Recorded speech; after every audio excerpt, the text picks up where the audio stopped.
Hello po, magandang araw guys. No, ito naman po ang kaibigan nyo si Jake. Ano bang topic natin for today? Mag-ingat po sa pagmamaneho ng sasakyan. Everyday po halos nagta-travel tayo, no? Gumagamit tayo ng iba't ibang uri ng sasakyan, kotse, motorcycle, motor, e-bike, e-vehicles at kung ano-ano pa.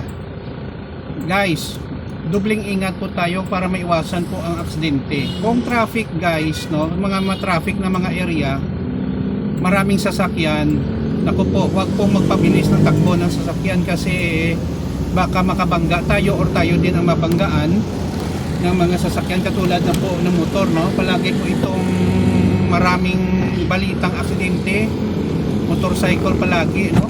7 out of 10 or 8 out of 10 ng mga aksidente na babalita sa radyo, sa TV, kahit sa mga news, involved po ang mga motor, no? So, hindi naman kailangan magpabilis kung maraming sasakyan kasi nga baka makabangga tayo guys, no? At saka dapat pag nagmamaneho tayo, we have to be cautious, no? Dapat makita natin, mag-ingat tayo especially sa gabi, madilim. Mabagal lang tayo sa pagmamaneho kasi mas mahirap mag-drive kung gabi kasi madilim nga, no? A little bit of careful sa pagdadrive guys, wala naman po mawawala sa atin Siguro time, medyo madili lang tayo sa pagdating sa pupuntahan natin, pero nakasave po tayo ng buhay. Hindi lang po buhay natin kundi sa ibang tao.